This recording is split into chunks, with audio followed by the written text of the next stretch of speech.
Depuis toute petite. C'était ma vocation de toute façon, puisque moi je voulais être styliste. Puis très rapidement, quand j'étais petite, on m'a dit on peut pas te payer des écoles de mode. Et puis voilà, ça c'était l'insécurité financière qui m'a amenée à être juriste.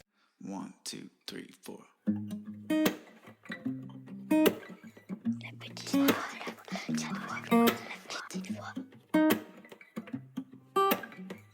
Bonjour, je suis Herveline et j'ai le plaisir de vous présenter La Petite Voix, le podcast qui donne la parole à celles et ceux qui nous font du bien. J'ai une conviction, c'est que l'on peut parler avec des thérapeutes passionnés de bien-être, de développement personnel et même de spiritualité, sans blabla et parfois même avec humour. En tout cas, promis, toujours avec émotion. Aujourd'hui, j'ai la joie d'être reçue par Lorraine Fassianel, qui est coach en image de soi. Lorraine, quand on la voit, c'est un soleil, colorée, enjouée, lumineuse. Bref, elle met du peps dans sa vie et autour d'elle. On pourrait s'arrêter à cela, une jolie blonde pleine d'énergie qui nous donne des conseils pour apprivoiser notre image et adopter une mode consciente. En réalité, vous le découvrirez très vite, derrière cette facette se cache une Lorraine passionnante, profonde et inspirante. Celle qui a été juriste pendant plus de 10 ans va bien au-delà des apparences. C'est d'ailleurs son message de fond. Notre look n'est pas une question de style, c'est une question d'identité. Bienvenue dans un épisode joyeux, pétillant et plein de sens. Avec Lorraine, nous allons parler d'un choix de carrière raisonnable, d'un déclic qui change absolument tout, et d'un grain de folie teinté de sérieux, ou peut-être est-ce l'inverse. Bonjour Lorraine et bienvenue dans La Petite Voix. Merci de me recevoir.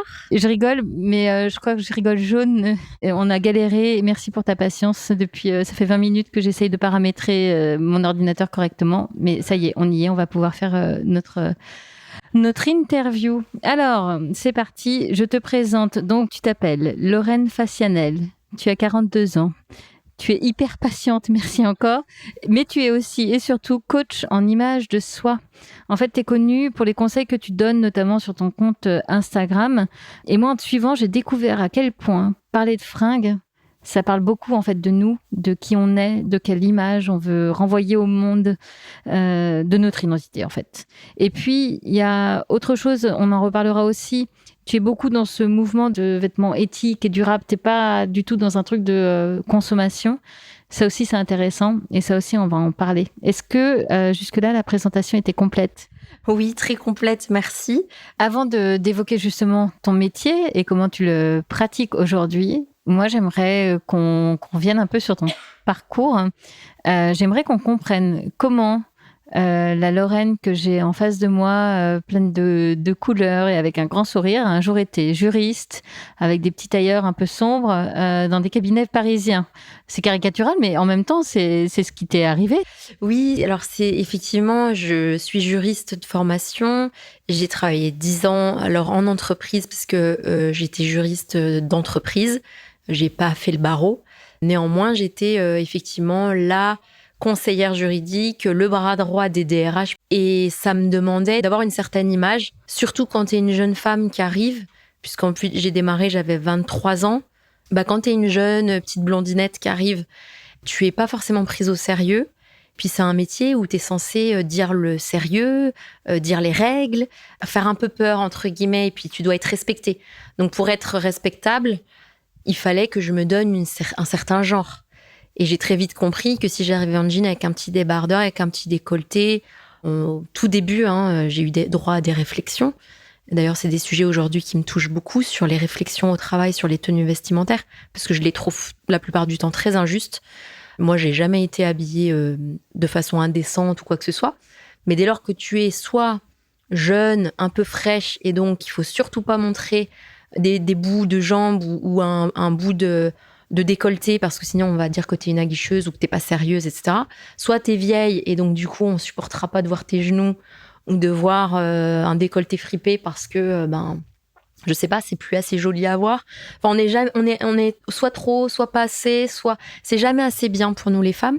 Donc déjà dès cette époque, Ça m'agaçait, les questions de l'image au travail. C'est amusant parce que c'est en discutant avec toi que j'ai découvert à quel point, effectivement, le monde du travail nous conditionne et nous façonne. Et donc, finalement, on va adapter notre garde-robe à ce qui n'est qu'un métier. Et c'est ce que tu as vécu toi.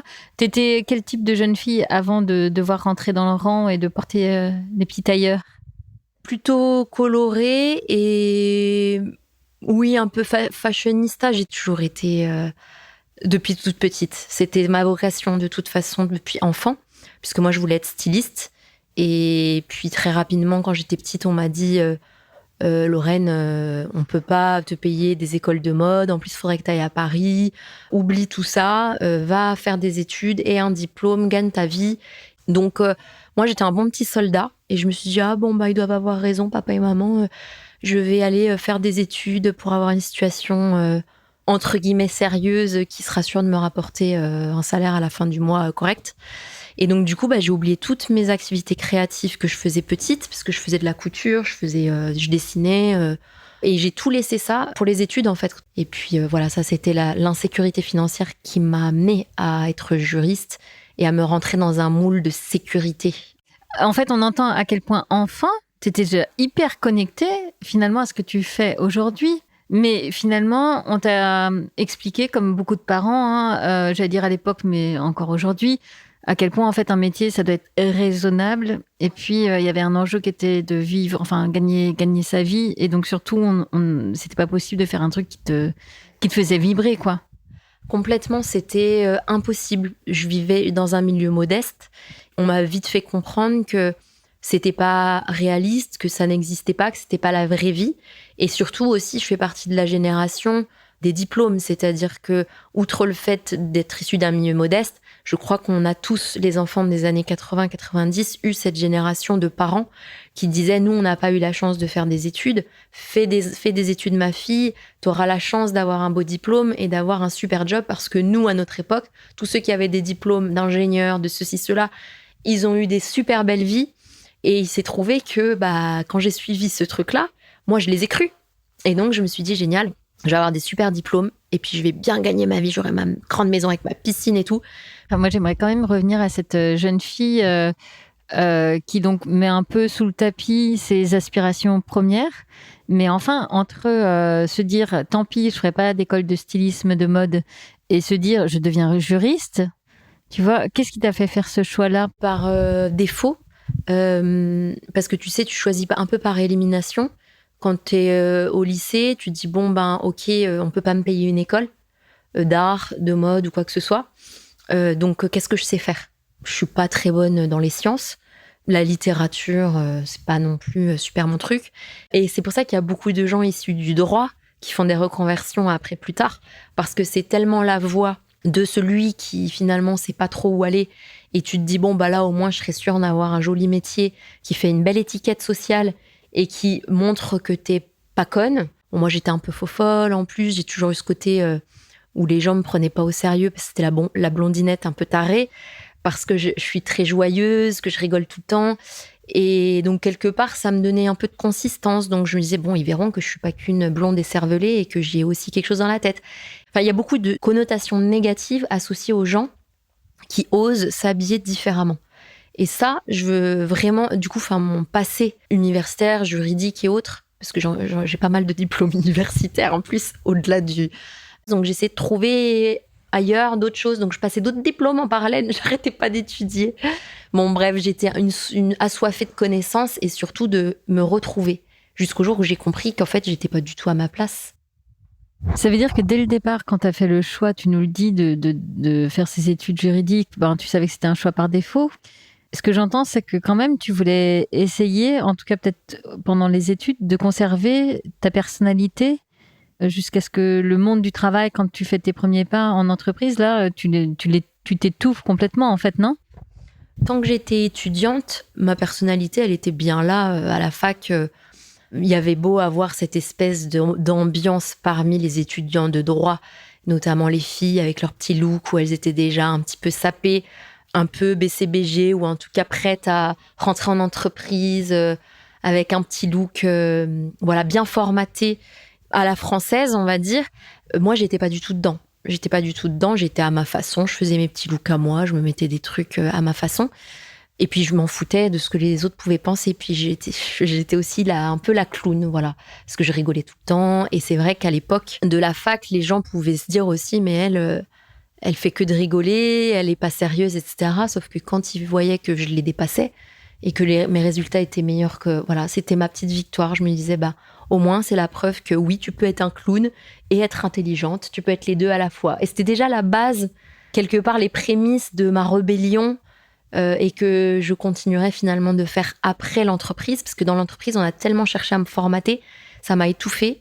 Et je crois que le jour où j'ai dit stop, où j'ai compris que j'étais pas à ma place, j'ai tout envoyé bouler justement pour retrouver ce truc de non, je peux être une créative, je peux avoir envie de rire, d'être explosive, d'être pleine de couleurs, d'être farfelue, d'être moi complètement, et en même temps d'avoir des sujets sérieux, des sujets de fond, d'être analytique, d'avoir des réflexions poussées. L'un n'empêche pas l'autre. On cherche toujours à mettre des gens dans un truc, quoi. La juriste, elle doit être sobre, elle doit être sérieuse, elle doit pas être faux-folle.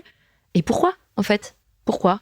Et alors oui, au travail, c'est pas le lieu d'être faux-folle, mais pour autant, j'aurais très bien pu m'habiller colorée. Sauf que ça serait pas très bien passé à l'époque, en tout cas.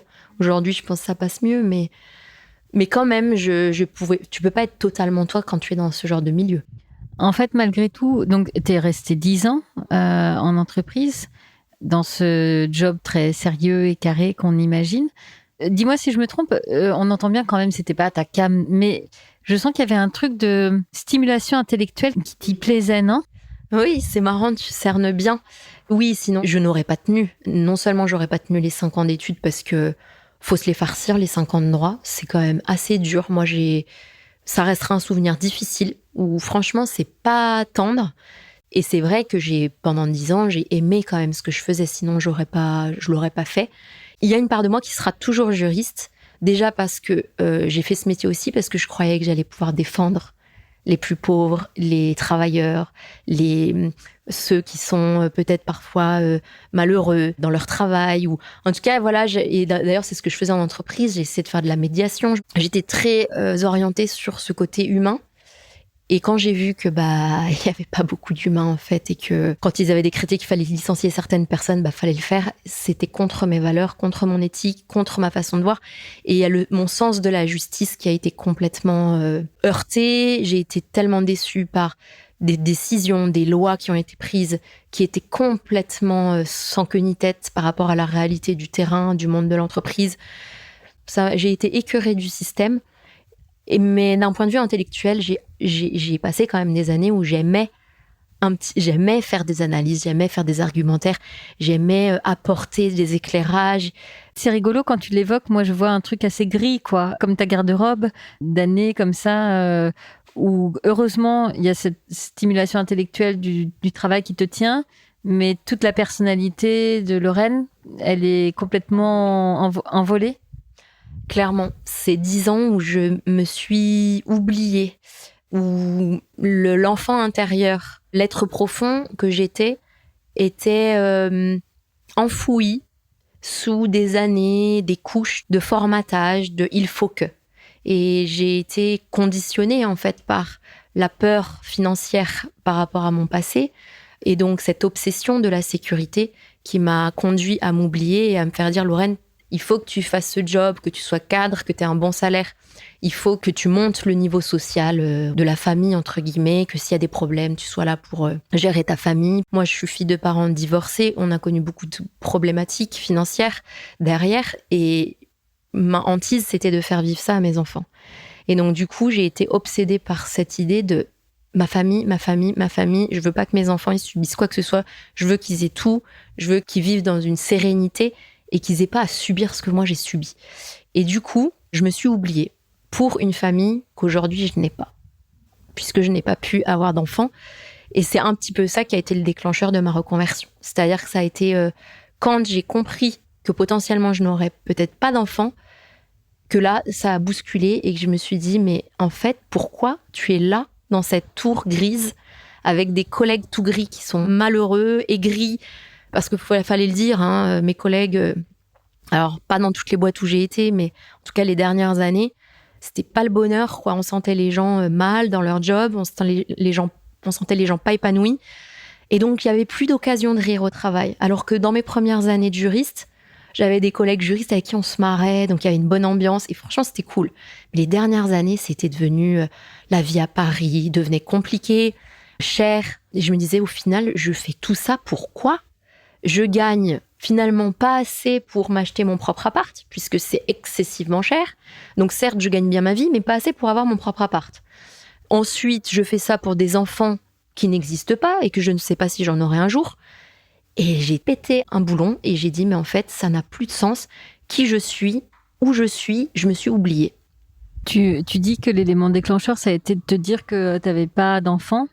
Mais là, on parle d'une jeune femme qui avait une petite trentaine d'années. Donc, comment à 32 ans, on se dit qu'on n'aura pas d'enfant ?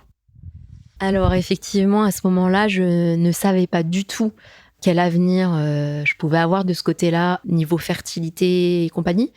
Par contre, j'étais face à une relation de couple qui ne me permettait pas d'en avoir. L'homme avec lequel j'étais, lui ne voulait pas d'enfant et j'étais incapable de le quitter, je n'y arrivais pas. En fait, c'est là que j'ai compris. Je me suis dit, mais en fait, tout ne repose pas que sur ma volonté d'avoir des enfants. J'ai compris que, il y avait potentiellement l'homme avec qui j'étais qui peut-être n'en aurait pas voulu. 2, peut-être que l'homme avec qui j'étais aurait été infertile. 3, peut-être que moi, mon corps aurait pas été capable de le faire. En fait, je réalisais d'un coup que c'était possible qu'un jour je ne puisse pas avoir d'enfant pour une raison qui est indépendante de ma volonté. Et le pire, c'est que c'est ce qui s'est passé derrière. En fait, ce qui est étonnant en t'écoutant, c'est que j'ai l'impression que la voie était toute tracée. Donc, le super job à Paris, avec l'étiquette sociale et les revenus qui vont avec. De toute façon, tu allais devenir maman. Tout était écrit. Et là, finalement, j'allais dire quelque chose d'anodin. Non, ça l'est certainement pas d'être avec un amoureux qui te dit que lui ne veut pas d'enfant. Mais c'est ça qui va être la déflagration et qui va faire voler en éclats tout le reste, non ? Tout, ça a tout fait voler en éclats dans ma tête. C'est comme si d'un coup, on m'ouvrait une perspective où on me faisait réaliser que je passais à côté de la réalité. Mais je sais pas ce que je fous là, en fait. Je n'ai rien à faire là. Dans cette tour, dans ce costume tailleur gris, beige, noir, à jouer la fille sérieuse qui va vous expliquer les règles de droit, qui va écrire des licenciements, qui va accompagner le DRH à faire des plans de restructuration, alors que moi, j'avais qu'une envie, c'était toujours de faire ma clown, de rire et de faire des trucs créatifs, farfelus. C'est comme si d'un coup, on me secouait. Et comme disait Lorraine, ton rêve d'enfant, t'es en train de passer à côté de ta vie. Et c'était comme si j'avais vu une espèce de lueur, j'allais dire si j'avais vu la Vierge. Tu sais, c'est comme s'il y avait eu une sorte d'illumination, à la fois qui me faisait mal parce que je me disais, mais oui, si ça se trouve un jour, tu seras pas maman et t'y pourras rien en fait. Et étrangement, mon corps le savait déjà, puisqu'à 39 ans, on me découvre que j'avais une malformation de l'utérus, chose que je ne savais pas à ce moment-là. C'est comme si tout était inscrit en moi, que c'était un peu écrit que tu passes à côté de ta vie, Lorraine, et cette relation m'a fait découvrir qu'il fallait que je bouge. En l'espace de quelques mois, je crois que ça a pris 3-4 mois, même pas, quand je pars en pleurs dans le bureau du DRH ou de la DRH en disant je passe à côté de ma vie, j'ai un problème avec la maternité, je pourrais pas être mère. Je leur ai tout dit comme ça, il faut que je parte, je suis en train de passer à côté de ma vie, il faut que je construise quelque chose qui me correspond. Je sens qu'il faut que j'aille voir ailleurs. C'était sous-jacent quand même depuis quelques années que je revivais mes rêves d'enfant, de mode, de stylisme, parce que j'ai quitté le droit, le poste de juriste en 2014, mais j'avais déjà fait une formation de conseil en image en 2011. Tu avais préparé le terrain. Enfin, qu'est-ce qui s'est passé quand tu as fait cette formation ? Tu t'es dit, oh, c'est mes loisirs à côté ? C'est-à-dire que quand je commençais déjà un peu à ressasser mes rêves d'enfant pendant mes moments un peu où je m'évadais dans ma tête devant mon ordinateur, et je me disais, oh, j'aimerais trop me former dans quelque chose sur les vêtements, sur l'identité vestimentaire, parce que j'ai toujours aimé ça. Et du coup, en 2011, j'ai fait ma première formation au Greta de la mode à Paris. Et puis, je m'étais dit, on sait jamais, tu peux peut-être faire ça sur ton temps libre, pour l'entourage, comme ça te fera du bien. Je cherchais à trouver un équilibre. Parce que je sentais bien que ma vie pro, elle m'apportait pas toute la créativité et tout ce pourquoi j'étais faite. Et donc, je m'étais dit, si tu trouves un équilibre en ayant, en dehors du travail, un petit job complémentaire ou un passe-temps de faire de l'accompagnement vestimentaire pour tes proches, tes potes, ou pourquoi pas après payant, mais sur les week-ends, le samedi ou quoi. Je retrouverais peut-être un équilibre créativité et intellectuel, sans forcément quitter mon job. Et puis, il a fallu passer de 2011 à 2014 pour que ça mûrisse un peu dans ma tête.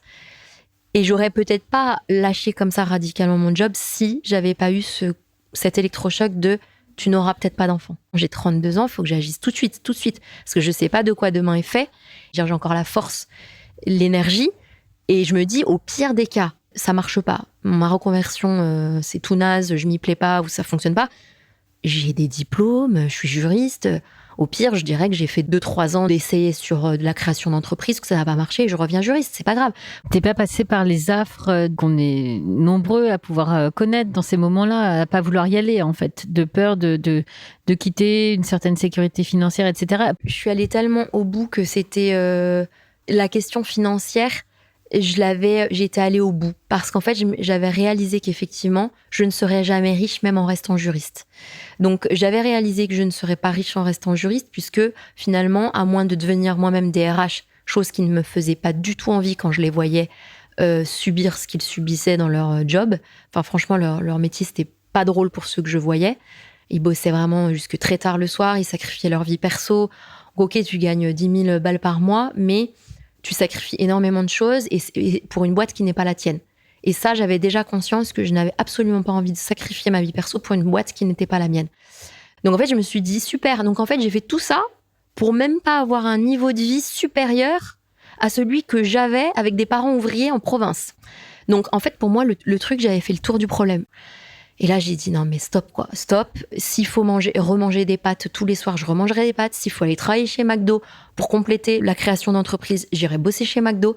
Mais en fait, j'ai plus envie de sacrifier et de ne pas essayer. J'ai envie d'essayer, de créer quelque chose qui me convient sur mesure, un job sur mesure, un truc qui me passionne, de créer quelque chose à mon rythme, de faire un truc un peu fou, de faire un pari et de me dire, t'essayes. Et puis, au pire, si ça marche pas, au moins t'auras essayé. Ouais, là, en fait, tu redonnes libre cours à qui tu es pleinement. Est-ce que ça veut dire que immédiatement, tu prends ton étiquette de coach en image ? Alors oui, en 2014, quand j'arrête, donc je pars de l'entreprise, j'avais 2 ans de chômage. Donc il y a ça aussi qui me sécurisait un petit peu. Je me suis quand même retrouvée après dans une certaine galère qui a fait que je suis partie de Paris. Mais oui, j'ai pris la casquette. Alors, pas tout de suite, parce que en fait, quand t'as eu un marqueur social où tout le monde t'identifiait comme la juriste et que ton identité, tu es devenue celle que tu es devenue socialement. C'est-à-dire que, quelque part, tu t'es mis dans la peau d'un personnage. T'étais Lorraine la juriste, même si j'étais toujours un peu la clown en dehors du travail.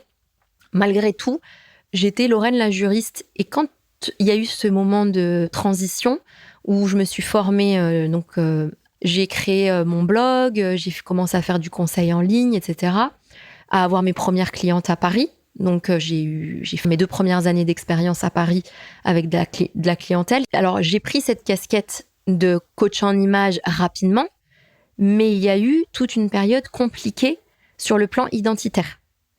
Parce que il y a un moment, tu as un espèce de syndrome de l'imposteur où tu dis, mais en fait, je suis qui maintenant ? Si je ne suis plus juriste, si je ne suis plus Lorraine la juriste, maintenant, pour être Lorraine la coach en image, mais comment je fais ? Parce que les gens, ils me regardaient tout rond, avec les yeux tout ronds. Mais t'es une fille intelligente, pourtant. Qu'est-ce que tu vas aller parler chiffon ? Et ça a été extrêmement difficile à gérer. Quand tu dis ça, je me demande ce que ton entourage t'a renvoyé. Tu vois, je pense à tes parents qui étaient dans une forme qui avaient besoin d'une sécurité financière pour toi, etc. Comment, tes sœurs, tes parents, comment ont-ils réagi ? Alors, mes proches ont super bien réagi.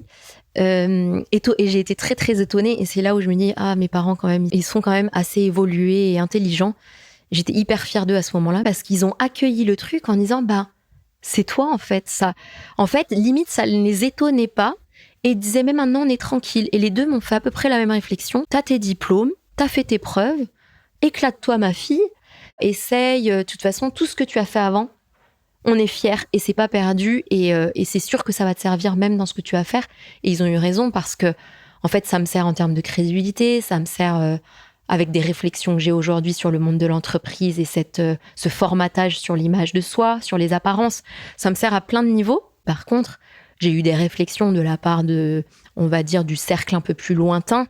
Oui, du type, mais qu'est-ce que tu vas faire avec ça? Travailler dans la mode, mais t'y connais rien. Les gens pensaient que si je me forme, pensaient que si j'avais pas fait une école de mode ou d'art, j'allais pas pouvoir m'en sortir. Ils connaissaient pas, bien sûr, les écoles de conseil en image.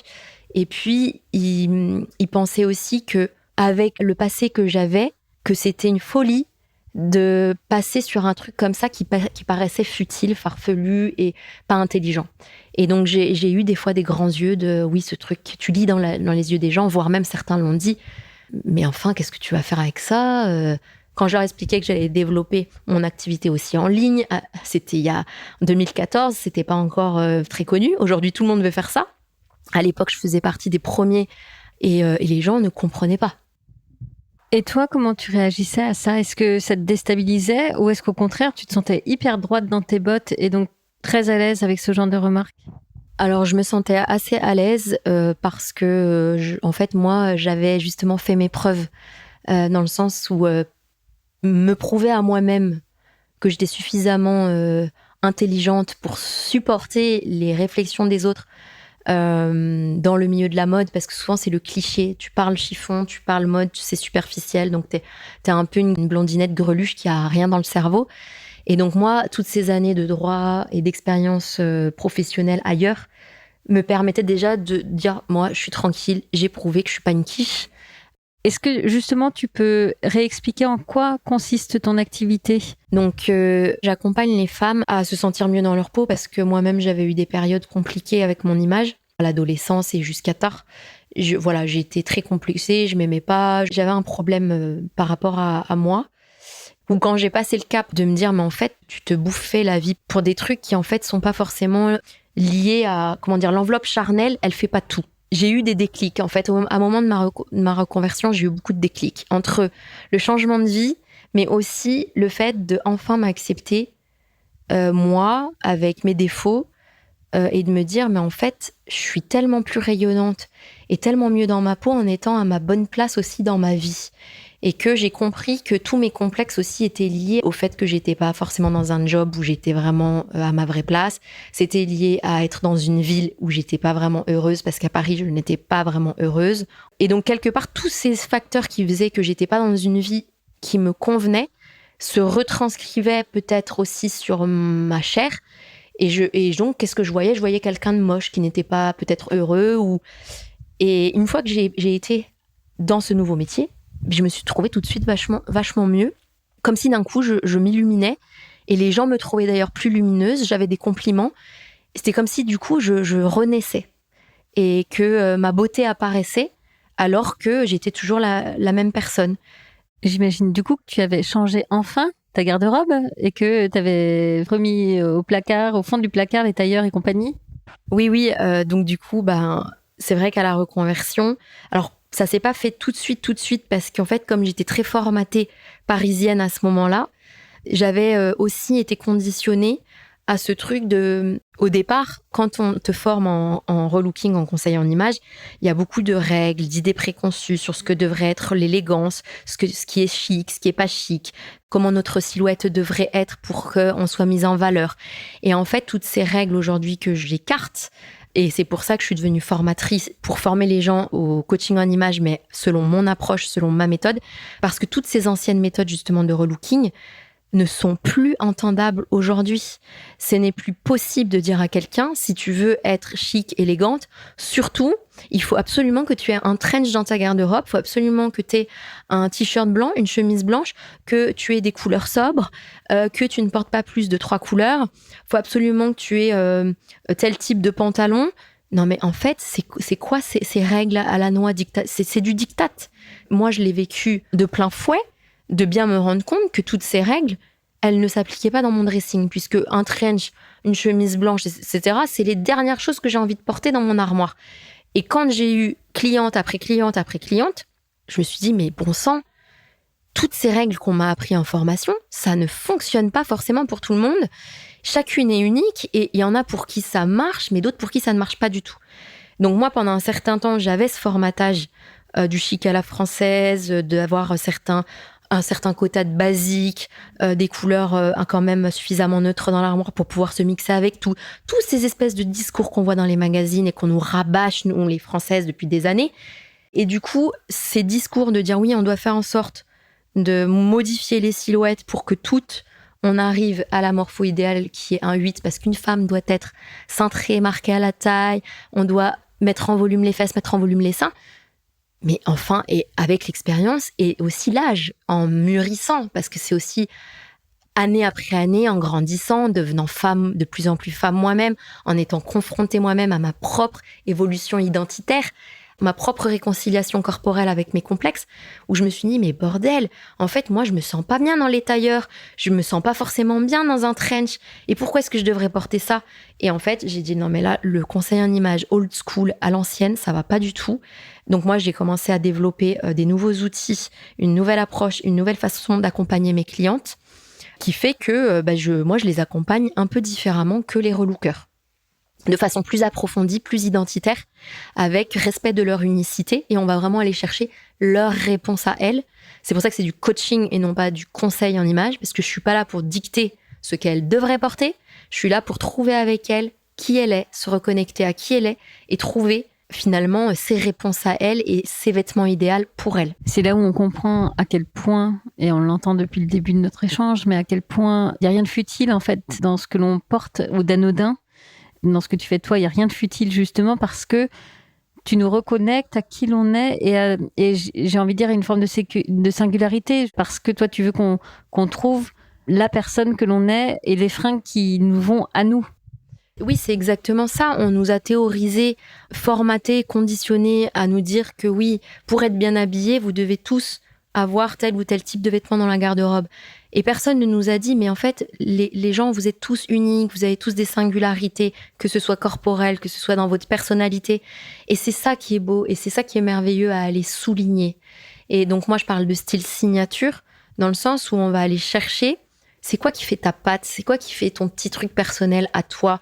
Et puis des fois, ce qui nous fait complexer, c'est presque ça, en fait, qui était finalement notre première force. Et c'est dommage qu'on cherche dans notre société à vouloir gommer ces trucs un peu singuliers qu'on a, parce que finalement, c'est souvent ce petit truc-là ou ces petites choses-là qui font qu'on ne ressemble pas aux autres et qui fait qu'on va se souvenir de nous. Du coup, j'imagine que tu dois parfois avoir des échanges hyper touchants. Tu touches à qui l'on est, à comment on veut être vu. Donc, j'imagine que dans tes échanges avec les personnes que tu accompagnes, on ne parle pas que de style. On doit te confier des moments de vie par lesquels on est en train de passer et tout ça, non ? Alors oui, complètement, parce qu'en fait, ce qu'on porte raconte toujours une part de nous. Et du coup, derrière se cachent plein de choses de l'intime. C'est parfois même troublant parce que on peut arriver à remonter à des choses qui sont complexes, parfois des traumas. Et donc souvent, quand j'ai des personnes qui me disent « mais oui, mais j'ose pas porter ça », je m'habille plus masculin ou parce que c'est pas quelque chose qui m'alaise, ça me fait un peu peur, je veux pas attirer l'attention. Je veux pas attirer l'attention de quoi ? De qui ? Pourquoi tu as peur d'exister ? Pourquoi tu as peur d'être vu, d'être remarqué ? Et donc du coup, on en vient aussi à la fois, parce qu'il y a beaucoup d'introspection, je fais faire des exercices d'introspection pour se reconnecter à soi. Donc il y a aussi retrouver qui on est. Donc ça bouscule. Parce que parfois, comme moi ça m'est arrivé quand j'étais juriste, on s'oublie. Ou quand on est maman, qu'on a eu des enfants, on s'oublie. On n'a plus le temps. Et donc se reconnecter, ah ouais, mais en fait moi je suis tel type de personne. C'est ça qui est important pour moi. C'est ça qui me fait vibrer. Quand on s'aperçoit qu'on s'est oublié, parfois on pleure un peu parce qu'on se dit, oh là là, mais comment j'ai pu oublier que le fond de mon cœur, il est là ou il est là. Déjà, ça bouscule. Ensuite, il y a le pourquoi, pour qui, pour quelle raison on n'ose pas. Pourquoi on a peur du regard des autres. Et là, on peut aller toucher après du « oui, mais moi, je viens d'une famille où dans l'éducation, il y a eu tel et tel type de restriction ou tel type de rigidité ou de sévérité ou la jeune adolescente qui n'a pas pu être qui elle est parce que c'était mal vu, parce que ceci, parce que cela. » Donc, ça remonte après à comment la famille a pu influer et a pu te conditionner et te formater à rentrer dans un certain moule. Ensuite, il y a les personnes qui ont eu des traumas qui ont pu faire que la personne a voulu s'invisibiliser pour se protéger. Et ça, parfois, le corps va faire ses défenses tout seul, ou alors ça va passer par le vêtement, de s'habiller sous des choses amples, ou de s'habiller sous des couleurs très sombres, ou de s'habiller avec des choses très masculines pour ne plus être embêté. Il y a un point qu'on n'a pas évoqué et qui est pourtant hyper important dans ton discours, dans ce que j'ai envie de dire tu défends, c'est le côté consommation raisonnée, parce qu'on associe souvent la mode, tu vois, et de plus en plus à cette consommation un peu effrénée, pas réfléchie. Toi, tu es beaucoup dans un truc durable, tu encourages beaucoup les vêtements d'occasion, etc. Alors oui, et la slow fashion, donc ce que j'appelle la mode consciente, c'est pas que le fait de consommer des marques éthiques. J'oriente et j'incite les femmes à commencer à essayer de sortir de la fast fashion pour essayer de découvrir les petites marques locales, françaises, européennes, qui font des choses plus qualitatives, qui font des choses plus singulières aussi, qui répondront plus à leur personnalité. Mais la mode consciente, c'est encore plus large dans le sens où il y a cette conscience d'acheter au bon endroit des produits plus responsables et faits de façon plus éthique. Il y a en plus de cette branche-là, la partie comment je fais pour consommer de façon plus réfléchie et d'arrêter de consommer à l'aveugle. Et ça, c'est ce que j'intègre dans la mode consciente. C'est-à-dire que quand bien même tu vas acheter une pièce en fast fashion, moi, la personne qui achète une seule pièce par an en fast fashion, quelque part, elle est responsable parce que une seule pièce par an, c'est pas une surconsommatrice, j'aurais envie de dire qu'elle est plus responsable que quelqu'un qui achète éthique toutes les semaines. Mais je veux dire, au moins, si la personne réfléchit son achat pour se dire, ça correspond bien à ma personnalité, je sais que ça va me durer dans le temps, c'est déjà un grand pas. Et si en plus, elle en achète peu, c'est déjà un super grand pas. Par contre, la question, c'est la mode consciente commence par se connaître. Et c'est là où le coaching en image, il fait partie de la démarche de mode consciente. Parce qu'en fait, les femmes achètent à l'aveugle. Donc, je dis les femmes surconsomment de façon aveugle. Et ça, c'est un vrai problème. Et pour qu'elles ne consomment plus à l'aveugle, il faut qu'elles reconnectent à qui elles sont, il faut qu'elles se fassent enfin confiance, qu'elles sortent de leur complexe et qu'elles arrêtent d'acheter par compulsion pour compenser des peurs, des complexes, en espérant qu'en achetant un vêtement, elles vont se sentir plus belles. Tous les vêtements beaux ne sont pas faits pour soi. Donc c'est là où moi je fais toujours la distinction en coaching. Il faut bien différencier ce que tu trouves beau, ce que tu aimes, et ce qui te convient réellement par rapport à ta personnalité, ton mode de vie, ta vibration, ton énergie corporelle. Il y a une dimension qu'on n'a pas évoquée et qui, pourtant, je pense, compte beaucoup maintenant dans ton activité, c'est que tu formes des coachs en image. Tu n'es plus la seule interlocutrice, en fait, des personnes que tu accompagnes. Tu fais des petits, en fait, comme ça, par transvasement, je ne sais pas comment l'exprimer. Oui, en démultipliant.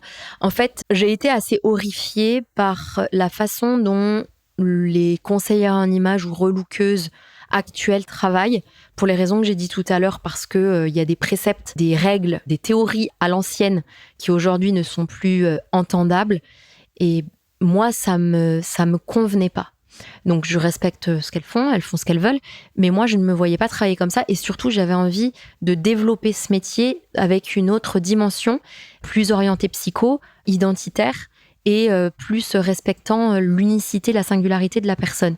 Et donc, je me suis dit, mais bon sang, il faut former d'autres personnes à mon approche, parce qu'en fait, ce métier, il est complètement décrédibilisé.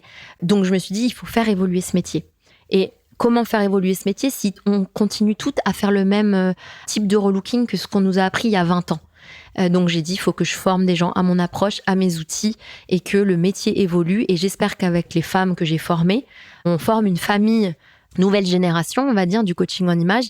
Et on a, nous, l'ambition de faire évoluer ce métier, de lui redonner crédit, de lui redonner un côté professionnel, un côté sérieux, pour dire, mais on n'est pas là, nous, pour s'amuser. Nous, on travaille sur du coaching durable où la personne, elle se reconnecte, elle se retrouve, et que dans la durée, elle va pouvoir acheter des vêtements qui vont vraiment durer dans le temps parce qu'ils répondent vraiment à une identité profonde. C'est génial. Tu vois, tu m'offres sur un plateau la conclusion, tu vois, parce que depuis tout à l'heure, je t'écoute et j'ai l'image du yin et du yang qui me vient, tu sais, où quand tu étais juriste, t'étais tout noir, puis ton petit grain de folie blanc, il était là, mes mains. Et là, en fait, aujourd'hui, le grain de folie a pris, en tout cas à travers la créativité, ton activité, toute la place, mais quand même, le sérieux, la rigueur, enfin, tu vois, c'est pas juste du fun, quoi. Oui, j'aurai toujours l'humour, le fun, et c'est important pour moi de raccrocher les deux. parce qu'il y a des messages importants dans le monde dans lequel on vit. Moi, aujourd'hui, ce que je suis capable de faire à mon niveau, parce que c'est mes compétences, c'est de militer pour que les femmes arrêtent de consommer à l'aveugle, se reconnectent à qui elles sont, s'acceptent mieux dans leur corps, dans leur image, dans leurs facettes les plus originales. Tant que j'aurais pas fini cette mission, je continuerai. Quand j'aurai le sentiment d'avoir fait le tour, d'avoir transmis et d'avoir fait des petits, comme tu disais, d'avoir formé suffisamment de monde qui prendra le relais, quand on aura recréé une dimension à ce métier qui a de la valeur, mais qui a été complètement décrédibilisé, je pense qu'à ce moment-là, je prendrai une forme de retraite où je ferai que de l'humour, encore plus de folie. Merci beaucoup. Je vais finir quand même avec mes petites questions rituelles. Ma première question, Lorraine, j'aimerais savoir si tu écoutes souvent ta petite voix. Alors, la petite voix intérieure, bah oui, je l'écoute, tu vois, à mes 32 ans, je l'ai écoutée pour quitter mon job et tout plaquer en quelques mois seulement. Là, c'était ma petite voix qui criait « Lorraine, qu'est-ce que tu fous ? T'es enfermée dans ta tour dans Paris, là, à faire un truc qui n'est pas ta vie. » Donc, la petite voix, là, je l'ai bien écoutée. Et puis, tous les jours, je l'écoute. J'essaie, en tout cas, de l'écouter pour faire le métier, continuer de faire ce qui me plaît. Donc ouais, je l'écoute. Est-ce qu'il y a un livre qui t'a guidé dans ta vie en particulier ? J'avais un livre sur l'esprit d'émerveillement, Spirit of Wonder. C'est sur une petite fille qui découvre, qui a l'esprit d'émerveillement. C'était un tout petit livre qui, quelque part, ça résume qui je suis et qui je veux être. C'est être dans l'état d'émerveillement toute ma vie, voir le beau dans chaque chose et tout ça. Est-ce que tu as un rituel bien-être quotidien ? Alors, mon nouveau rituel bien-être, c'est de manger 2 clous de girofle par jour. Parce que c'est bon pour la santé et que, en fait, c'est des petites choses qui ont énormément de magie à l'intérieur. Et depuis que j'ai découvert tous les bienfaits, maintenant, c'est 2 fois par jour, je mange 2 clous de girofle. Ma dernière question, Lorraine, j'aimerais savoir si tu es heureuse. Oui, je suis une fille heureuse. Je pense que je sais pas si on peut naître non heureux ou malheureux. Mais moi, j'ai l'impression d'être née heureuse et que donc c'est quelque chose qu'on ne peut pas m'enlever. Malgré les difficultés, malgré tout ce qui peut se passer, les stress, les difficultés de la vie, les épreuves, je me sens heureuse parce que je suis heureuse avec qui je suis heureuse avec ce que j'ai réussi à faire en l'espace-temps où je suis sur Terre. Je suis heureuse avec mes décisions, même celles qui n'ont pas été forcément bonnes. J'ai aucun regret. Et je suis heureuse d'être en vie, tout simplement. Et je trouve que c'est tellement fou d'être en vie, d'être là, que ouais, Non, je suis heureuse, juste heureuse. Et ben alors, merci beaucoup, Lorraine. Merci à toi de m'avoir accueillie pour cet échange. À très bientôt. Je n'en doute pas. Voilà, La Petite Voix, le podcast, c'est fini pour aujourd'hui. Si vous avez aimé cet épisode, parlez-en autour de vous. Vous pouvez aussi me le dire avec des bonnes notes et des commentaires sur votre plateforme de podcast favorite. Ça aide vraiment à le faire découvrir à d'autres auditeurs. Si vous voulez prolonger les échanges, je vous donne rendez-vous sur Instagram, Facebook, YouTube ou TikTok. Oui, tout ça en cherchant La Petite Voix, le podcast. Encore mieux, abonnez-vous à ma newsletter sur mon site lapetitevoix.co. Un mardi sur 2, je vous raconte tout ce que je n'ose pas raconter ailleurs. Alors prenez soin de vous et je vous dis à bientôt.